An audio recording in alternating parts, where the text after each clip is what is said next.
Un cordial y fraternal saludo a todos los que puedan estar escuchando el podcast. Este podcast está realizado para la asignatura Música en el siglo XX, fase 3, Universidad Nacional Abierta y a Distancia, UNAD.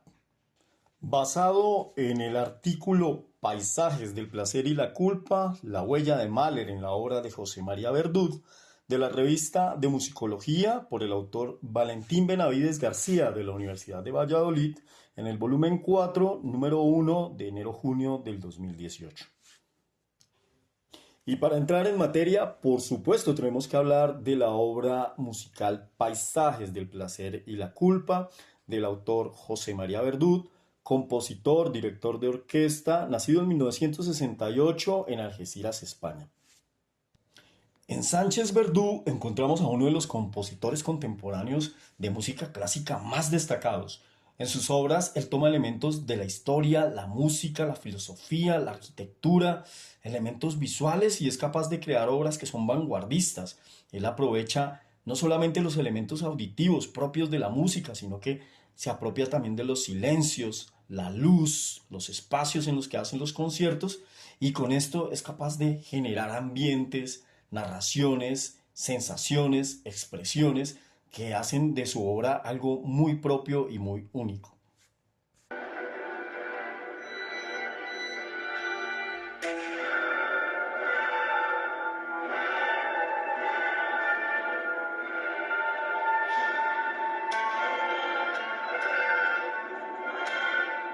El término intertextualidad es algo que se define muy bien en las obras de José María Verdú. El autor del artículo hace una analogía al comparar las obras de Verdú con un palincesto, los cuales eran manuscritos que se hacían en pergamino y eran reutilizados. Normalmente se raspaban para borrar la escritura anterior y sobre esta hacían una nueva escritura. Así compara el autor del artículo, Valentín Benavides, la obra de Sánchez Verdú, el cual es capaz de crear una obra nueva sobre la obra de autores pasados, pero con un estilo muy propio. Esto se refleja de una manera muy clara en la obra Paisajes del placer y la culpa, la cual está inspirada en un texto renacentista y la técnica compositiva y narrativa de Mahler, entre otros puntos, claro, de inspiración, pero de una manera más concreta entre estas dos fuentes. En este punto, hablemos de la obra renacentista en la cual se inspira Sánchez Verdú, la cual se titula Inerotomachía Polifili. En español, El sueño de Polifilo, la cual nos narra cómo Polifilo en un sueño debe cruzar 3 jardines misteriosos hasta encontrar a su amada llamada Polia. Cada jardín está representado por un elemento característico. En el primer jardín el elemento es el vidrio, donde el compositor realza los sonidos agudos, filosos, estridentes, emulando los sonidos propios del vidrio o del cristal.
Al mismo tiempo, con los silencios emula la transparencia.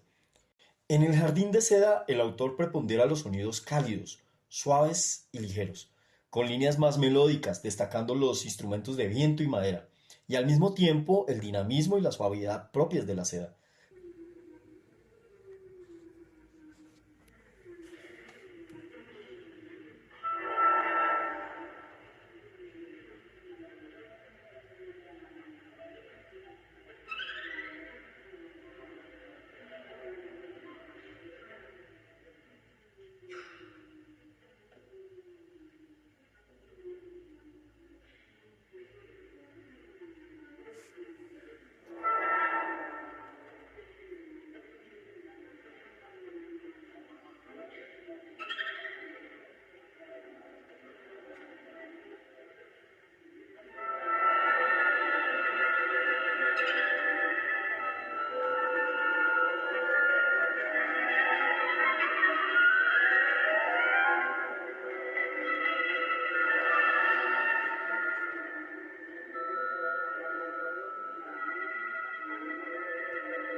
Finalmente, el Jardín de Oro, donde el autor destaca un sonido más concreto o de gran densidad, de gran impotencia, dando protagonismo a los metales.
En esencia, la obra nos habla de esa búsqueda interminable por lo sublime y al mismo tiempo cómo esta búsqueda nos termina llevando al origen, representado siempre maravillosamente por lo natural y de una manera casi emulada por los jardines, los cuales siempre han tenido una importancia simbólica en todas las culturas y en el arte.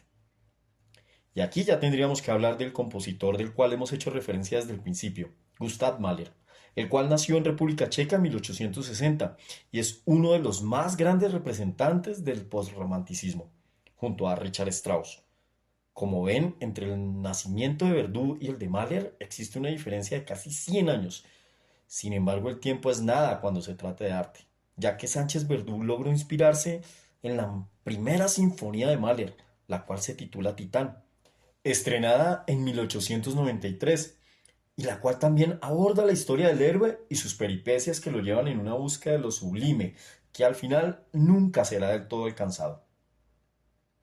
La obra de Mahler está ambientada en paisajes bucólicos y naturales, de una manera muy técnica. Logra transmitir estos ambientes de forma sinfónica. Sánchez Verdú se inspira en esto para crear el sonido de sus jardines artificiales y la búsqueda mística de su personaje. De la misma manera en que lo hace Sánchez Verdú, Mahler toma de inspiración obras que son anteriores a él, como fue El motivo de la cruz, que la compuso Franz Liszt, y de los coros litúrgicos llamados Amén de Dresden, de finales del siglo XVII.